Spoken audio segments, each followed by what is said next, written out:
Budget 2025 जानेंगे आज के एपिसोड में दैट इन्वेस्टर्स के नजरिए से बजट 2025 कैसा था, अच्छा था या फिर बुरा था। And also will discuss that कौन से सेक्टर को इस बजट के थ्रू सबसे कम बेनिफिट्स मिले जिससे इन्वेस्टर्स को थोड़ा दूर रहना चाहिए because of this budget. And also will discuss that कौन से सेक्टर में सबसे ज्यादा बूम आ सकता है एंड सबसे ज्यादा बेनिफिट कर सकते हैं इस बजट की वजह से। And also will discuss some of a good companies जो अपॉर्चुनिटीज है इन सारे सेक्टर्स में जो राइट नाउ प्रेजेंट है इंडियन स्टॉक मार्केट में। So let's get started. Hello guys, my name is Pratik. I hope you are doing well. And first of all, let's discuss what is budget. जैसे नाम suggest करता है, जैसे आप घर पे अपना बजट बनाते हो दैट आपकी इनकम कितनी है एंड आपके एक्सपेंसेस कितने हैं। Now if you are a salaried employee तो आपकी इनकम आती है कहाँ से? सैलरी से। एंड आपका एक्सपेंस XYZ, रेंट एक्सपेंस हो गया, इलेक्ट्रिसिटी एक्सपेंस हो गया, फूड एंड एवरीथिंग जो भी आपके एक्सपेंस होते हैं। उसी तरह से आपका भी एक बजट बनता है मोटा मोटा। सिमिलरली इंडियन गवर्नमेंट पूरे देश का बजट बनाती है जहां पर इंडियन गवर्नमेंट का रेवेन्यूज कहां से आता है? टैक्सेस, जहां पे डायरेक्ट टैक्सेस हो गए जैसे कि पर्सनल इनकम टैक्स हम सब देते हैं, जीएसटी हो गया जो इनडायरेक्ट टैक्स माना जाता है, एंड ऑल्सो कॉर्पोरेट टैक्स भी इंडियन गवर्नमेंट को रेवेन्यू जनरेट करने में मदद करते हैं। द सेकंड वे जहां से गवर्नमेंट रेवेन्यू जनरेट करती है वो हो जाता है custom duties. And the third one is non tax revenue जहां पर लेट्स अज्यूम दैट गवर्नमेंट की काफी सारी कंपनीज में होल्डिंग है जिसे हम गवर्नमेंट कंपनीज कहते हैं, पीएसयू कंपनीज कहते हैं। तो वहां से अपना स्टेक डाइल्यूट करके गवर्नमेंट पैसा कमा सकती है, फाइन्स लगा के गवर्नमेंट पैसा कमा सकती है। एंड ये सारे अलग अलग डिफरेंट वेज हो जाते हैं गवर्नमेंट के रेवेन्यू जनरेट करने के। एंड नाउ जैसे आपके पास इनकम आती है तो आप अपने फैमिली के लिए और अपने लिए खर्च करते हो। सिमिलरली जब इंडियन गवर्नमेंट के पास रेवेन्यू आता है तो वो देश के ग्रोथ के लिए स्पेंड करती है। तो कैपिटल एक्सपेंडिचर हो गया, सब्सिडीज हो गई, स्कीम्स हो गई, देश को डिफेंड करने के लिए डिफेंस में गवर्नमेंट ने पैसा खर्च कर दिया। तो ऐसे डिफरेंट सोर्सेज ऑफ स्पेंडिंग होता है गवर्नमेंट का। बट इस बजट से गवर्नमेंट का एक ही उद्देश्य होता है दैट कैसे हम इंडिया की ग्रोथ को बढ़ा सके, इंडिया की जीडीपी को ग्रो कर सके। एंड नाउ जब जीडीपी ग्रोथ की बारी आती है तो जीडीपी कैलकुलेट करने का एक बहुत ही सिंपल सा फॉर्मूला है which is consumption plus investment spending plus government spending plus exports minus imports. So GDP grow करने के चार मेजर पिलर्स, मेजर पैरामीटर्स है। The first one is consumption जहां पर हम सारे जो नागरिक है इंडिया के वो स्पेंडिंग करते हैं किसी भी चीजों में। जहां पर मैं फोन खरीद रहा हूं, मैं लैपटॉप खरीद रहा हूं, मैं अपने डे टू डे लाइफ में जो भी चीजें यूज होती है जैसे कि साबुन हो गया, शैम्पू हो गया, ऑल द थिंग्स, खाने के लिए कुछ कहीं बाहर जा रहा हो, मूवी देखने के लिए बाहर जाओ, तो ये सारी जो स्पेंडिंग होती है जो हम कंज्यूमर करते हैं इसे हम कंजम्पशन कहते हैं। The second one is private investment जहां पर जो बड़ी बड़ी कंपनीज होती है। नाउ लेट्स अज्यूम दैट ज्यादा से ज्यादा लोग बाहर मूवीज देखने जा रहे हैं। सो द पीवीआर जो सबसे बड़ा प्लेयर हो जाता है इस इंडस्ट्री में, पीवीआर विल सी दैट यार बहुत ज्यादा लोग आ रहे हैं मेरे पास मूवी देखने के लिए तो I think I should invest more जिससे ज्यादा से ज्यादा लोगों को मैं सर्व कर पाऊं। सो ये हो गई private investment. The third one is government spending जहां पर गवर्नमेंट जो कैपेक्स कर रही है, गवर्नमेंट जो स्पेंड करने वाली है इंडिया की इकोनॉमी को ग्रो करने के लिए। And the last one is export minus import. Now the thing is that अगर हम बात करें करंटली जिस तरह से चीजें चल रही है, सो जो कंजम्पशन है वो बहुत ही ज्यादा कम है इंडियन इकोनॉमी में क्योंकि लोग बहुत ज्यादा खर्चा नहीं कर रहे बिकॉज ऑफ उनके हाथ में बहुत ज्यादा पैसा नहीं आ रहा है, जिसकी वजह से जीडीपी के इस फॉर्मूला में दो बड़े प्रॉब्लम हो रहे थे। कंजम्पशन नहीं बढ़ रहा बिकॉज लोगों के हाथ में ज्यादा पैसा नहीं है एंड जो कंपनीज है वो अपने बिजनेस में इन्वेस्ट नहीं कर रही है। सो जीडीपी ग्रो करने के जो चार पिलर्स है उसमें से दो पिलर्स अच्छे से परफॉर्म नहीं कर रहे थे। गवर्नमेंट स्पेंड कर रही है, government 11 lakh crore which is a huge amount ये स्पेंड कर रही है इंडियन इकोनॉमी को ग्रो करने के लिए। And export is not doing good because जो ग्लोबल इकोनॉमी है वहां पे जियोपॉलिटिकल रीजंस की वजह से इश्यूज चल रहे हैं। तो export is also not performing good. But जो मेजर पिलर्स हो जाते हैं government spending, consumption and investment, तो इन तीन पिलर में से दो पिलर्स अच्छे से परफॉर्म नहीं कर रहे। Now, because of the budget, जहां पर 12 lakh and for salaried employee 12.75 lakh rupees तक लोगों को टैक्स ही नहीं देना है। So because of that Indian middle class के हाथ में पहले जितना पैसा बचता था उससे ज्यादा पैसा बचेगा जो डायरेक्टली और इनडायरेक्टली इकोनॉमी में खर्च हो जाएगा, जिससे क्या होगा? कंजम्पशन बढ़ेगा। And that is the reason why ये साल का बजट बहुत ही ज्यादा अच्छा है। बिकॉज जो ये तीन पिलर है उसमें से दोनों पिलर गवर्नमेंट ने इनडायरेक्टली फिक्स कर दिए। कंजम्पशन बढ़ा दिया बिकॉज लोगों के हाथ में ज्यादा पैसा दे दिया, एंड अगर कंजम्पशन बढ़ेगा तो इस डिमांड को फुलफिल करने के लिए जो कंपनीज है वो इन्वेस्ट करेगी इंडिया में, अपने प्लांट्स में, अपने बिजनेस में। यस, प्रोज एंड कॉन्स होते हैं, किसी भी बजट के प्रोज एंड कॉन्स होते हैं, बट अगर ऊपर से देखें तो ये बजट बहुत ही ज्यादा अच्छा है and this is a really good master stroke by Indian government. And as you all know जो टैक्स रेट कट किए गए नॉर्मल हमारे जैसे लोगों के लिए वो ये है that up to 4 lakh no tax. अगर 4 to 8 लाख की बात करें तो 5% टैक्स। अगर 8 to 12 लाख की बात करें, अगर आपकी इनकम है तो 10% का आपको टैक्स भरना पड़ेगा। 12 से 16 लाख तक 18% का टैक्स देना पड़ेगा, 16 से 20 लाख तक 20% का टैक्स देना पड़ेगा और 20 से 24 लाख तक 25% का टैक्स देना पड़ेगा और उसके ऊपर जो भी आप इनकम अर्न करते हो उस पे 30% का टैक्स लेबे। Now the thing is that up to 12 lakh जो भी आपका टैक्सेबल लायबिलिटी है उसका आपको रिबेट मिल जाएगा। सो 12 लाख तक आप जो भी अर्न कर रहे हो ये सारा पैसा आपके पास रहेगा। एंड अगर आपकी 2 जन की फैमिली है सो 24 लाख तक का पैसा आपकी फैमिली में बच रहा है। सो ये जो एक्स्ट्रा पैसा इंडियन फैमिलीज के पास बच रहा है वो कहां स्पेंड करेगी, और जो जहां पर स्पेंड करेगी वहां पर सबसे ज्यादा उन सेक्टर्स में सबसे ज्यादा इन्वेस्टर्स के लिए प्रॉफिट्स एंड रेवेन्यूज ग्रो हो गए, जो इन्वेस्टर्स के लिए सबसे ज्यादा बेनिफिशियल है, जिसके बारे में हम अभी डिस्कस करेंगे। एंड ऑल्सो विल डिस्कस कुछ कंपनीज जो मुझे स्पेशली पसंद है और मैं ट्रैक कर रहा हूं, वो भी मैं आप सबके साथ डिस्कस करना चाहूंगा। बट उससे पहले लेट्स डिस्कस दैट कौन से सेक्टर्स इस बजट से सबसे कम बेनिफिट कर रहे हैं।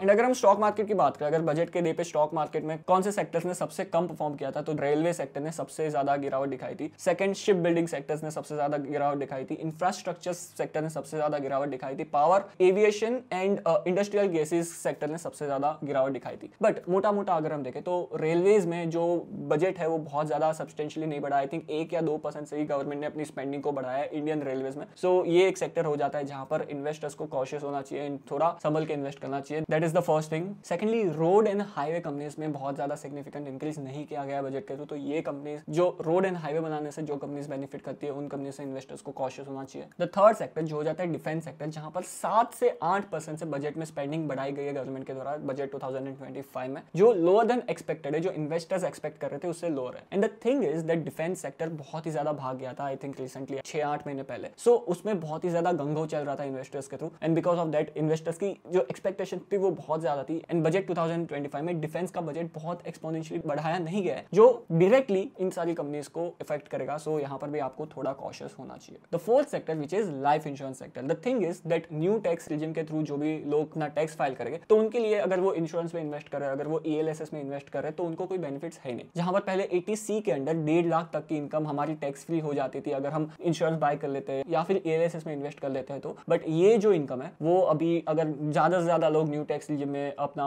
टैक्स भरते हैं तो ये जो इन्वेस्टमेंट है वो लोगों के द्वारा नहीं होगी, इंश्योरेंस बाय नहीं किए जाएंगे लोगों के द्वारा। सो एक थोड़ा नेगेटिव हो जाता है इंश्योरेंस कंपनीज के लिए। सो यहाँ पर बहुत ज्यादा टेंशन लेने की जरूरत नहीं, because insurance penetration in India is really very low. But short term के लिए मे बी यहाँ पर थोड़ा डिमांड कम हो सकता है, जहां पर आप थोड़ा कॉशियस होकर देख सकते हो लाइफ इंश्योरेंस सेक्टर को। Now let's discuss about the sectors जो सबसे ज्यादा बेनिफिशियल हो सकते हैं। एंड यहाँ पर फॉर योर इन्फॉर्मेशन 1 फरवरी में बजट को सुनने के बाद कौन से सेक्टर सबसे ज्यादा भाग गए थे, उनमें से पहला सेक्टर आ जाता है रिटेल सेक्टर, जहां पर डीमार्ट आ जाता है, जहां पर V2 रिटेल आ जाता है, जहां पर ट्रेंट आ जाता है, ये सारी कंपनीज आ जाती है। ऑफ कोर्स लोगों के हाथ में ज्यादा पैसा आएगा तो लोग ये सारी जगहों पर खर्च करेंगे, ज्यादा कपड़े बाय करेंगे, ज्यादा सामान बाय करेंगे, जो इनडायरेक्टली इन सारी कंपनीज को बेनिफिट करेगा। सेकंड कंपनीज जो सबसे ज्यादा भाग गई थी वो हो जाती है alcohol companies, because we all know अगर लोगों के हाथ में ज्यादा पैसा आएगा तो लोग ये सारी जगहों पर स्पेंड करते हैं, तो अल्कोहल कंपनीज को इनडायरेक्टली और डायरेक्टली बेनिफिट होगा इस बजट के थ्रू। सो या अल्कोहल कंपनीज भी अगर आप देखो तो बहुत ज्यादा भाग गई थी। द थर्ड सेक्टर जो सबसे ज्यादा भाग गया था जो हो जाता है फुटवेयर सेक्टर, जहां पर it is also related to consumption only, लोग ज्यादा जूते बाय करेंगे, अपने ऊपर खर्चा करेंगे। सो ये सेक्टर भी बहुत ज्यादा भाग गया था। द फोर्थ सेक्टर हो जाता है हॉस्पिटलिटी सेक्टर, जहां पर होटल्स आ जाती है, जहां पर टूरिज्म आ जाता है। सेम लॉजिक यहाँ पर भी अप्लाई होता है, जहां पर लोगों के हाथ में अगर ज्यादा पैसा आ रहा है तो लोग ज्यादा ट्रैवल करेंगे, जो हॉस्पिटलिटी सेक्टर को बेनिफिट कर सकता है। And the fourth sector was FMCG sector. Of course FMCG consumption बहुत ही ज्यादा कम हो गया था, जो HUL, मार्को, नेस्ले जैसी जो बड़ी कंपनीज थी वो बहुत ज्यादा प्रॉफिट एंड रेवेन्यू ग्रो नहीं कर पा रही थी, बिकॉज लोगों के हाथ में ज्यादा पैसा बच ही नहीं रहा था। सो FMCG सेक्टर को भी बहुत ही ज्यादा बेनिफिट होगा, बिकॉज ऑफ लोगों के हाथ में ज्यादा पैसा टिकेगा उसकी वजह से। सो ये तो हो गई कौन सी कंपनीज मार्केट के हिसाब से बहुत ज्यादा भाग गई थी। नाउ लेट्स डिस्कस दैट मुझे क्या लगता है दैट कहां पर अपॉर्चुनिटी एग्जिस्ट करती है, मैं कौन से सेक्टर्स में बुलिश हूं। एंड पर्सनली अगर मैं बताऊं, I am very happy with this budget as a consumer as well, as an Indian citizen as well, and as an investor as well. मैं बहुत ही ज्यादा खुश हूं इस बजट के through, and I think that ये बजट जो लॉन्ग टर्म ग्रोथ स्टोरी है इंडिया की उसको हेल्प करेगा बूस्ट करने के लिए। नाउ लेट्स डिस्कस दैट मुझे कौन से सेक्टर्स पसंद आ रहे हैं इस बजट के बाद, एंड कहां पर कौन सी कंपनीज आप देख सकते हो एंड स्टॉक अपॉर्चुनिटीज प्रेजेंट है। Let's discuss.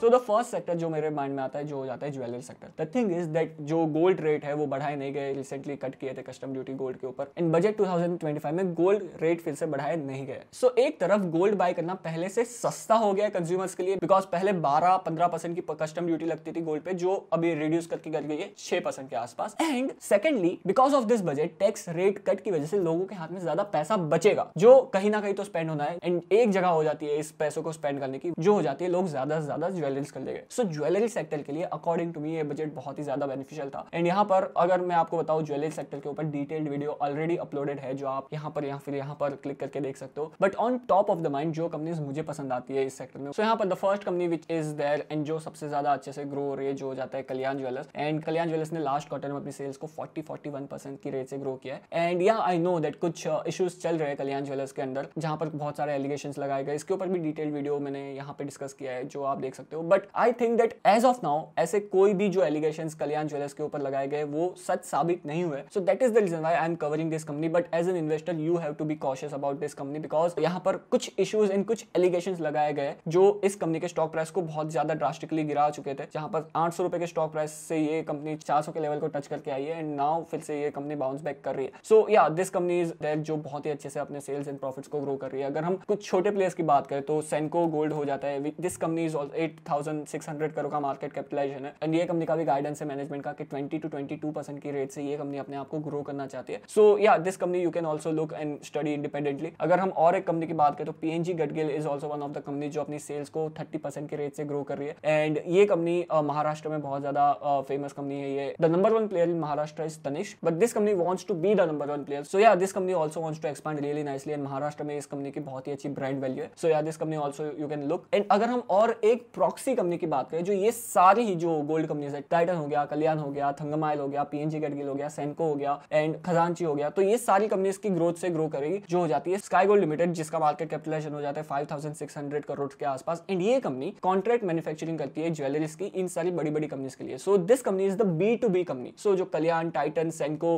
पीएनजी, ये सारी कंपनीज हमें ज्वेलरीज बेचती है, बट इन सारी कंपनीज के लिए स्काई गोल्ड ज्वेलरी बेचती है। सो ये बिजनेस हो जाता है स्काई गोल्ड का, and this company is also growing really very nicely. अगर मैं आपको बताऊं 100%, trailing 12 month sales growth is 100%, and trailing 12 month profit growth is 228%। So this company is growing really nicely, and जो growth guidance है वो भी बहुत ही ज्यादा अच्छे है। इसके ऊपर भी मैंने डिटेल में डिस्कस किया है इस एपिसोड में, you can check it out. आपको लिंक यहाँ पर ऊपर या फिर लाइक बटन के नीचे मिल जाएगी। The second sector where I am bullish personally after this budget is alcohol sector. And alcohol sector why? Because as I told you, लोगों के हाथ में ज्यादा पैसा आएगा, सो लोग ऑफ कोर्स अपने एंजॉयमेंट में स्पेंड करेंगे, and because of that I am a bit bullish on this sector. And यहाँ पर अगर हम टॉप कंपनी की बात करें तो वो हो जाती है यूनाइटेड स्पिरिट्स लिमिटेड, जो सबसे बड़ा प्लेयर हो जाता है इंडियन लिकर इंडस्ट्री का, market capitalization of 1 lakh crore के आसपास, and growing their sales in profit in last 3 years 12% CAGR से, and compounded profit growth is 52% CAGR, because इस कंपनी ने अपने प्रोडक्ट मिक्स को चेंज किया। पहले कंपनी सस्ती दारू बेचती थी, but then they focused on premium liquors. So अगर कंपनी के रेवेन्यू मिक्स की बात करें तो सबसे ज्यादा रेवेन्यू कंपनी के premium, Prestige and above segment से आता है। बिकॉज ऑफ दैट कंपनी के मार्जिन अगर आप देखो तो बड़े, पहले 13-16% के मार्जिन अर्न करती थी, जो बढ़ के 18% के आसपास हो गया। एंड साथ ही साथ कंपनी ने फाइनेंसिंग कॉस्ट को भी अपनी घटाया। पहले कंपनी के ऊपर बहुत ज्यादा कर्जा था, जो धीरे धीरे कंपनी ने रिड्यूस किया है। बिकॉज ऑफ ये कंपनी एक तरह से आप कह सकते हो दैट टर्न अराउंड हुई है। So this company is also there, but you can't expect like multibagger returns from this company, because this company is really very huge. So इस सेक्टर में अगर हम कुछ छोटी कंपनीज की बात करें, कुछ स्मॉल प्लेयर्स की बात करें, तो एक कंपनी जो टॉप ऑफ द माइंड आती है मेरे, वो हो जाती है पिकाडेली एग्रो लिमिटेड। नाउ ये कंपनी की एक विस्की बहुत ही ज्यादा रिनोड एंड बहुत ही ज्यादा फेमस हो रही है ऑल ओवर द वर्ल्ड, जिसका नाम हो जाता है इंद्री। एंड इस इंद्री विस्की को बहुत ज्यादा अवार्ड्स मिले, लाइक देश विदेश से बहुत ज्यादा अवार्ड मिले, जिसकी वजह से ये कंपनी की विस्की ज्यादा से ज्यादा लोग एक्सपीरियंस करना चाहते हैं, ज्यादा से ज्यादा लोग ट्राई करना चाहते हैं, जिसकी वजह से इस कंपनी को बहुत ही अच्छी सेल्स ग्रोथ मिल रही है। अगर हम देखें 3 साल में कंपनी ने 15% और ट्रेलिंग 12 मंथ में कंपनी ने 28% से अपनी रेवेन्यू को ग्रो किया है। एंड सिमिलरली 3 साल में कंपनी ने 70% से अपने प्रॉफिट को एंड 206% से ट्रेलिंग 12 मंथ में अपने प्रॉफिट को ग्रो किया। सो क्लियरली इस कंपनी को ऑपरेटिंग लिवरेज मिल रहा है। So this is about the Indri, जो सबसे ज्यादा फेमस हो रही है। Company also selling this whisky like outside of India as well. And यहाँ पर आप देख सकते हो single malt of the year and whisky of the year in 2024 इस कंपनी को अवार्ड मिला था, जिसकी वजह से इंद्री की ब्रांडिंग बहुत अच्छे से हो गई एंड लोग ज्यादा से ज्यादा इंद्री विस्की को ट्राई करना चाहते हैं, इंद्री विस्की को टेस्ट करना चाहते हैं। सो this is about one of the company. Also one company जो बहुत ही ज्यादा अच्छे से ग्रो हो रही है, जो हो जाती है associated alcohol and breweries limited. Now this company you can say the proxy of the Indian alcohol sector, जहां पर जैसे स्काई गोल्ड जो B2B प्लेयर था, वैसे ही एसोसिएटेड अल्कोहल B2B प्लेयर हो जाता है, जहां पर यूनाइटेड स्पिरिट्स के लिए ये कंपनी विस्की बनाती है। सो कॉन्ट्रैक्ट मैन्युफैक्चरिंग करती है विस्कीज की। So this company is also there. ये कंपनी भी अपने आप को बहुत ही अच्छे से ग्रो कर रही है, जहां पर लास्ट 5 years में इस कंपनी ने 14% और 3 साल में इस कंपनी ने 20% के रेवेन्यू ग्रोथ की परफॉर्मेंस दिखाई है CAGR टर्म्स में। So you can study this company as well. The third sector जहां पर मैं पर्सनली बुलिश हूं after this budget is tourism. So again as I mention that लोगों के हाथ में ज्यादा पैसा आएगा तो लोग अपने एक्सपीरियंस के लिए खर्च करके ट्रैवल एंड टूरिज्म में खर्च करेंगे, जिससे टूरिज्म इंडस्ट्री को सबसे ज्यादा फायदा होगा। एंड यहाँ पर जो फर्स्ट कंपनी जो टॉप ऑफ द माइंड आती है, जो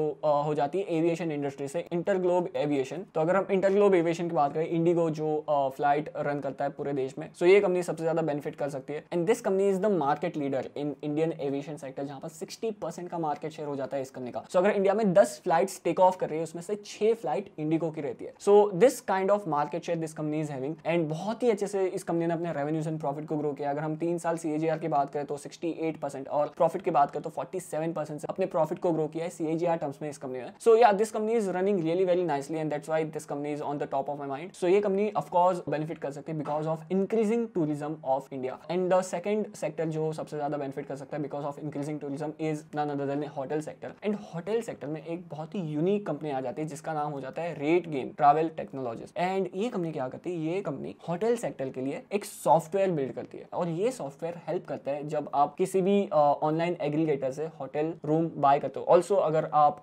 फ्लाइट बुकिंग कर रहे हो, सो वहां पर जो डायनामिक प्राइसिंग होती है, जहां पर अगर एक होटल रूम के लिए बहुत ज्यादा डिमांड आ गई तो आपने नोटिस किया रहेगा दैट वो होटल के रूम का प्राइस बढ़ जाता है। सो अगर बहुत ज्यादा डिमांड है तो वो होटल के रूम का प्राइस बढ़ा दो, अगर बहुत ज्यादा डिमांड कम है तो उस होटल के रूम का प्राइस कम कर दो। And same goes for the buses and aviation sector, जहां पर फ्लाइट्स भी ये कंपनी का सॉफ्टवेयर यूज करती है। अगर हम इस कंपनी के क्लाइंट टेल्स की बात करें तो क्लाइंट बेस बहुत ही ज्यादा बड़ा है, जहां पर टॉप 30 में से टॉप 26 होटल चेन इस कंपनी के कस्टमर्स हो जाते हैं and 4 of the top 5 airlines is the customer of this company. So आप देख सकते हो दैट ये कंपनी अपने सॉफ्टवेयर को होटल एंड एविएशन इंडस्ट्री को सेल करती है एंड वहां से ये कंपनी अपना रेवेन्यू जनरेट करती है। So yeah this company is also there, जो टूरिज्म बढ़ने से इंडिया में सबसे ज्यादा बेनिफिट कर सकती है। एंड कंपनी की परफॉर्मेंस भी बहुत ज्यादा अच्छी है। Last 5 year sales CAGR is 30% and profit CAGR is 75%। Similarly last 3 year sales CAGR is 56% and profit CAGR is 87% के आसपास। So these are some of the companies where I am interested in, and as always this is not a buy and sell recommendation. Also one of the sector जो grow हो सकता है because of this budget is the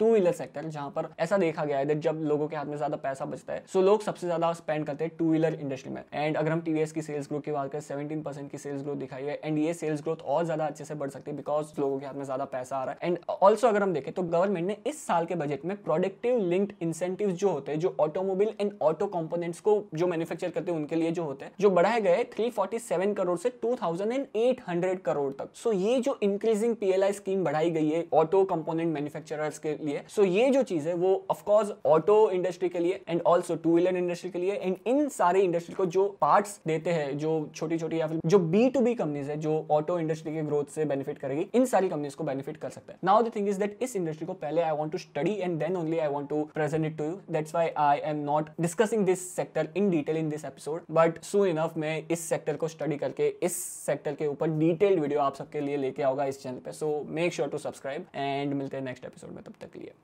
good bye.